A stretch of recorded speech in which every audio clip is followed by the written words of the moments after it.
अस्सलाम वालेकुम।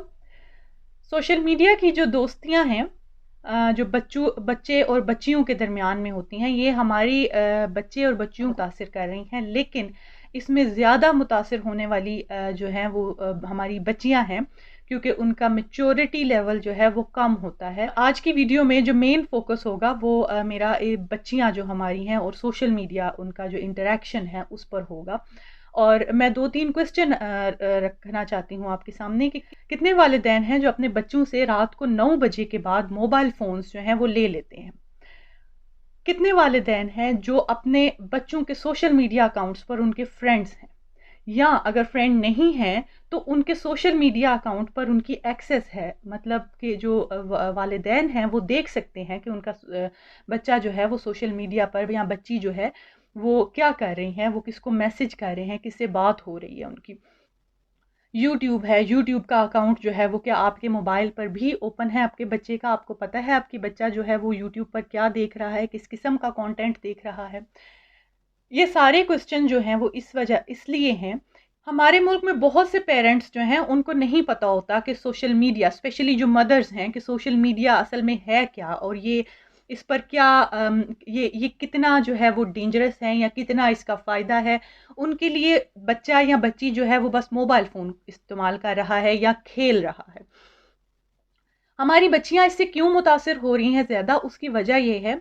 कि हम अपनी बच्चियों को बहुत ओवर प्रोटेक्ट करते हैं, और ये एक बहुत अच्छी बात है। हमारी बच्ची ने अपनी किसी दोस्त के घर जाना हो तो हम उसको खुद छोड़ के आते हैं, बाजार जाना है तो वो भाई या बाप के साथ या माँ के साथ जाती है, स्कूल में, कॉलेज में, यूनिवर्सिटी में हम उनको दरवाजे तक छोड़ के आते हैं और वहीं से पिक करके घर पे लेके आते हैं, हम उन्हें कहीं अकेले नहीं जाने देते। और ये एक बहुत अच्छी बात है हमारी सोसाइटी की कि हमने अभी तक इस चीज़ को जो है वो रखा हुआ है, और हम इस चीज़ को फॉलो कर रहे हैं कि हम अपने बच्चों की, अपनी बच्चियों की जो है वो इस तरह से हिफाजत करते हैं। लेकिन ये सब करने के बाद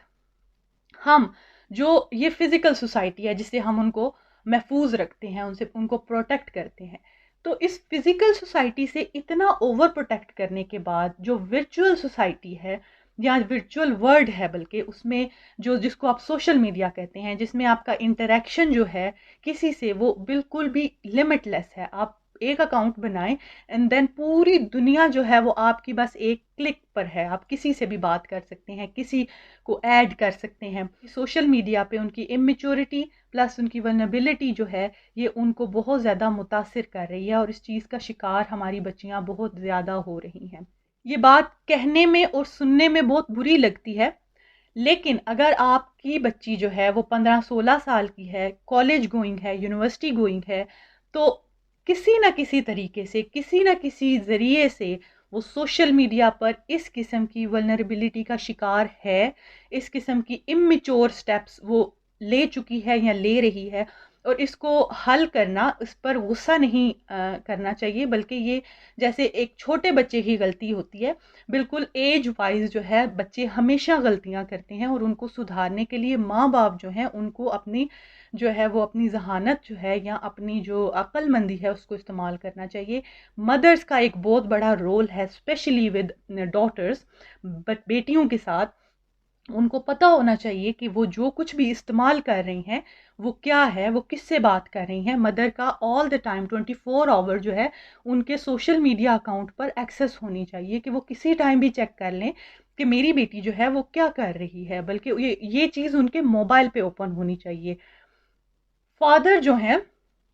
उनकी भी एक बहुत बड़ी रिस्पॉन्सिबिलिटी है अपनी बेटियों की तरफ, लेकिन हमारी सोसाइटी में जूं ही बेटी थोड़ी बड़ी होती है तो फादर और बेटी के दरमियान में एक थोड़ा सा गैप आ जाता है, जो कि एक बहुत बड़ी वजह है इन तमाम चीज़ों की। और उसकी वजह क्या है? बाप जो है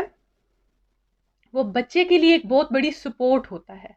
लेकिन बेटी के लिए ये सपोर्ट जो है ये बहुत ज़्यादा मायने रखती है।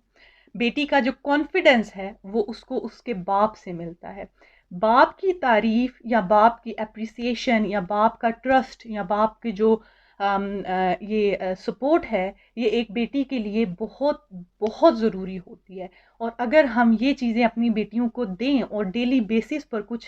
इन चीज़ों का इजहार करते रहें, तो हमारी बच्चियां जो हैं उनको बाहर की अप्रिसिएशन की ज़रूरत नहीं रहती। आजकल हमारी बच्चियां जिस चीज़ का बहुत बड़ा शिकार हो रही हैं वो ये है कि एक कोई भी शख्स सोशल मीडिया पर वो उनकी थोड़ी सी तारीफ कर देता है, कॉलेज में, यूनिवर्सिटी में, बाहर कहीं देखा, किसी तरह से नंबर ले लिया, अकाउंट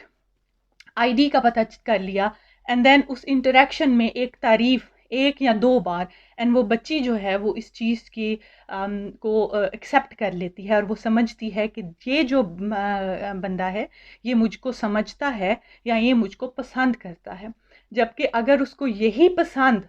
का अंदाज़ा अपने घर में हो कि मेरा बाप जो है वो मुझे कितना अप्रिशिएट करता है, वो मुझसे कितना प्यार करता है, तो ये चीज़ें बच्चियां हमारी नहीं करती। ये चीज़ें बहुत अजीब इसलिए सुनने में लगेंगी कि हमारी सोसाइटी में पहले कभी किसी ने ऐसी बात नहीं की, लेकिन ये बहुत ज़रूरी है। हमारे मज़हब में भी कहा गया है कि बाप और बेटी का रिलेशनशिप, और ये अल्लाह ताला ने कुछ ऐसा ही बनाया है कि अगर आप वैसे भी देखें साइकोलॉजिकली भी, तो बेटियां हमेशा बाप की लाडली होती हैं और बेटा जो है वो हमेशा माँ का लाडला होता है, क्योंकि अल्लाह ने मर्द और औरत की जो इमोशनल ज़रूरियात हैं वो ऐसी रखी हैं।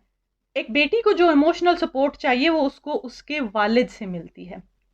लेकिन हम जब बेटियां बड़ी होती हैं तो हम समझते हैं कि शायद अब जो है वो बाप और बेटी के दरमियान में एक गैप आ जाता है। उन दोनों का इंटरेक्शन सिर्फ इतना रह जाता है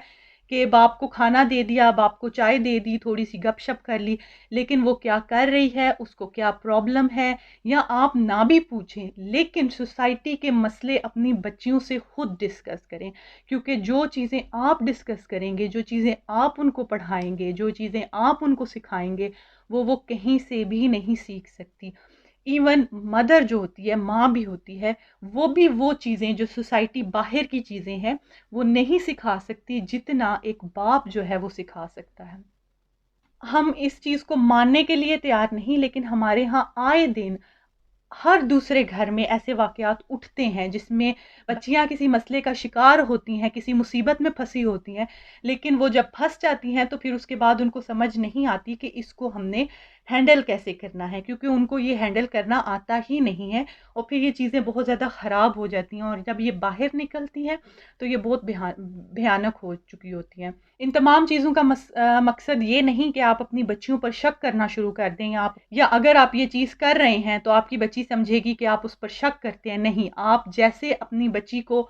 फिजिकल सोसाइटी से प्रोटेक्ट करते हैं तो आपकी बच्ची आप पर कोई एतराज़ नहीं करती, और वो ये नहीं कहती कि आप मुझ पे शक करते हैं। इसी तरह अगर आप अपनी बच्ची को वर्चुअल सोसाइटी से प्रोटेक्ट करेंगे तो वो तब भी आप पर कोई एतराज़ नहीं करेगी।